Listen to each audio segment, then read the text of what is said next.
So I'm on the East Coast outside of Philadelphia, and I am stunned. I mean, absolutely flabbergasted today because I look out my window and I actually see the sun. I thought Noah's Ark had pulled up here after 17 straight days of rain. And it'll probably rain for the next 17 days the way things are going. Didn't they ever hear April showers make May flowers? I mean, what the hell's going on? It's May already. Enough with this rain. Anyway, it's Sunday. I've got a free play coming up in just a moment in the NBA on your late game between the Spurs and the Thunder, plus in baseball. A play on the Royals and Indians. Those are going to be your Sunday comp plays. They're coming up in just a moment. This, of course, being Mother's Day.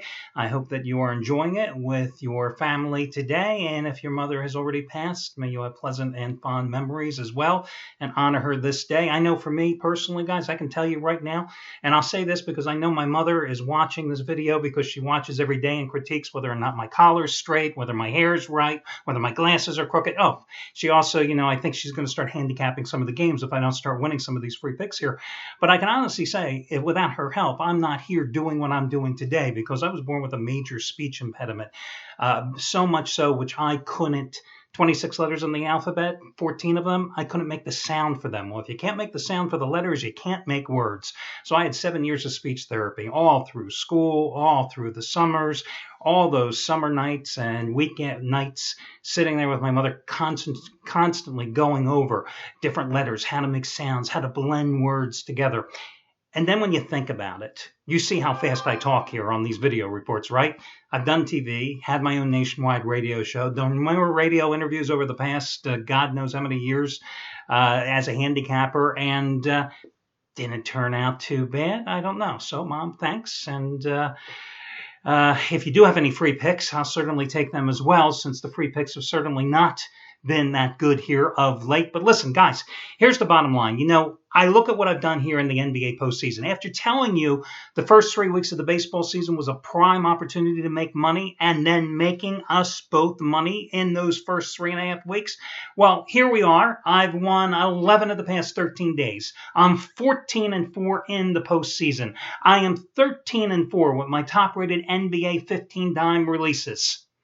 2 of those damn losses, 2 of those losing days, all courtesy of the Toronto Raptors. Memo to myself, never take the Raptors or go against them in any future playoff games. I've had it with Toronto. This team is schizophrenic. They're so bad that they make them even more inconsistent. Yes, 2 of those losses courtesy of the Raptors. But listen, today, guys, I'm in a position, and you are as well if you've been following me, over this nice little 2.5 week run, I built quite a sizable bankroll. And I've always been a strong proponent of the one to, when you build that bankroll, when you see that game, you can take that shot, you've got to do so. And I'm taking that shot today. My normal best bet is a 15-dime play. And again, I'm 13-4 with them so far in the NBA playoffs. Well, today, the 5th ever 20-dime NBA release of my career. It goes on game number 4 of the Cavaliers-Hawks series. And just like all those previous 15-dime releases, it's a half-price play of the day. You can get all the details, the coupon code, etc. over on the home page. Let's recap how the playoffs have gone before I get to your play on game 4 of the Spurs-Thunder series. Well, the Dogs will have their days. And yesterday was their best day of the entire postseason, as both doggies won outright. Still, favorites are 34-22 against the spread. They're 7-5 so far in the second round. Here's an interesting little twist. We've had 35 double-digit blowouts, 31 of them by favorites yesterday. First, second round dog to score the double-digit blowout, and that, of course, was the Trailblazers in game number 3. They also were one of the teams to get a job done in the first round as an underdog, beating up the Clippers in game number 4. So, once again, 35 double-digit blowouts so far in the postseason, 31 of them by favorites. The under took a split yesterday. It is 6-6 in the second round. It is 35-20-1 so far in the postseason. Home teams 21-17 against the spread in the first round, and so far in the second round, we've had a split right down the middle. 6-6 against the number. Now, Spurs, -1 point. Fair price, right? I mean, you had a nip and tuck game. They built an early 7-point lead, I think, after 15 points up in the second quarter at Oklahoma City a couple of nights ago. Eventually won the game 100-96 with a late rally. Leonard, 31 points and 11 rebounds after struggling in game number 2 offensively. LaMarcus Aldridge, hey, he calmed down. Only had 24 points, only shot 8 for 21 after going 33 for 44 in the first 2 games.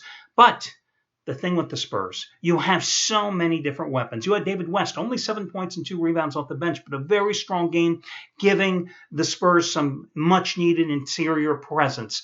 Tony Parker had his best game so far of the postseason, 19 points and 8 rebounds. What has really surprised me is the decline of Tim Duncan before our eyes.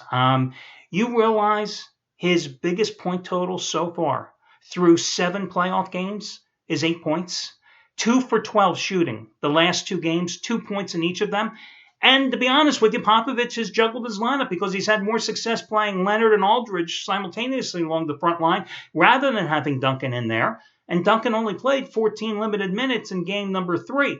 Now, I don't expect Tim Duncan to turn back the clock, but don't you just have the feeling that sooner or later he's going to have that breakout game, that monster game that harkens back to his past? I think so. Anyway, Russell Westbrook, 31 points on one of the most god-awful shooting nights that you'll ever see in game number 3. Westbrook proving Mark Cuban right, that there is only one superstar on the Thunder. Westbrook, 10 for 31 with some more selfish play. You know, what really surprised me the most, not necessarily Westbrook shooting so poorly in game number 3, but the fact that the Thunder playing at home shot so poorly, only 41.5%. And that the Spurs won the game despite missing 10 free throws. And they won the game despite being out-rebounded on the offensive glass 11-4, despite being outscored in the paint 40-20. But again, Spurs got the job done. And I think the Spurs will get the job done here today. Listen, I don't think the Thunder is that good of a team. Oh, yeah, you've got Westbrook and you've got Durant. They're going to be in most games. But listen, they beat the Dallas Mavericks in round number 1. Big deal. They are not as bad as the team that lost by 32 points in game number 1. They are not as good as a team that pulled the stunning upset in game number 2. I think you're going to have another close contest, and I think the Spurs somehow will eke out the win. Listen, they see what's going on in the Golden State-Portland series. They see suddenly the Warriors minus Steph Curry have a real series on their hand with the Trailblazers, especially the way Portland dominated them yesterday in game number 3 at home and game number 4 at home coming up. They know they don't want to extend this series any further than necessary, and I think it's important for an aging team like the Spurs to get the job done. They did so in the first round in 4 games against Memphis.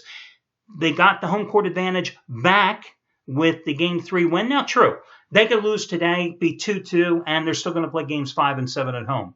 But I don't think they want to go 7 games. So I'm willing to go ahead and invest on the Spurs today. Now, in baseball, I'm going to go with the Cleveland Indians at home minus $1.30 over the Kansas City Royals. Now, the Royals did win yesterday's game, but they had lost 8 of their last 10. And they have not won back-to-back games since April 21st and April 22nd. Indians going with Josh Tomlin. He started the season late in terms of making his first start because they didn't need a number 5 starter initially at the outset. But my God, has he pitched well. 4 starts, 4 wins, 16 strikeouts, only 2 walks over 23 innings. Royals won yesterday 7-0. Tribe only 6 hits, but the Indians had won the opener 7-1 on Friday. They had won their previous 4 going into Saturday's game, scoring 27 runs in the process. Volquez is going for the Royals. 5.85 earned run average in 4 starts against the Indians a year ago with 16 walks in 20 innings. I'll go with the Indians to put their hitting shoes back on today, and I'll take Cleveland as your other complimentary play. That'll do it, guys. I wish you well, and talk to you again tomorrow when we do this one more time.